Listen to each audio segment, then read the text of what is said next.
പാറളം ഗ്രാമപഞ്ചായത്തിൽ വെങ്ങടിശ്ശേരി മുതൽ കോടന്നൂർ വരെ പൊതുമരാമത്ത് റോഡുകളിൽ തകർന്ന കുടിവെള്ള പൈപ്പുകൾ ഉടൻ പുനഃസ്ഥാപിക്കും. പാറളം പഞ്ചായത്ത് ഭരണസമിതിയുടെ അഭ്യർത്ഥനയിൽ ഗീതാഗോപി എംഎൽഎ നടത്തിയ സന്ദർശനമാണ് പ്രശ്നത്തിന് പരിഹാരമാകുന്നത്. വെങ്ങടിശ്ശേരി മുതൽ കോടന്നൂർ വരെ പൊതുമരാമത്ത് റോഡുകളുടെ പുനഃസ്ഥാപിക്കൽ പ്രവർത്തനത്തിനിടെയാണ് കുടിവെള്ള പൈപ്പുകൾ തകർന്നത്. എന്നാൽ തകർന്ന കുടിവെള്ള പൈപ്പുകൾ പുനഃസ്ഥാപിക്കാൻ പൊതുമരാമത്ത് വകുപ്പ് അധികൃതർ തയ്യാറായില്ല. ഇതോടെ പ്രശ്നപരിഹാരത്തിനായി പാറളം പഞ്ചായത്ത് ഭരണസമിതി Geetha Gopi എംഎൽഎയെ സമീപിക്കുകയായിരുന്നു.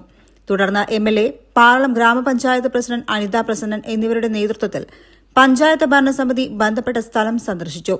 Vice president Manoj Ayyappath, standing committee അംഗങ്ങളായ Vanaja Rajan, P Thomas, Rinsi Jubi, Cherpu block panchayat അംഗം പ്രദീപ് പാണപ്പറമ്പിൽ, പാറളം പഞ്ചായത്ത് അംഗങ്ങളായ ഷക്കീർ, പ്രണീത സഹിൽ, സുധ അനിലൻ, ഓമന മങ്ങാടൻ, നിഖിൽ പള്ളിപ്പുറം എന്നിവരും സന്ദർശക സംഘത്തിൽ ഉണ്ടായിരുന്നു.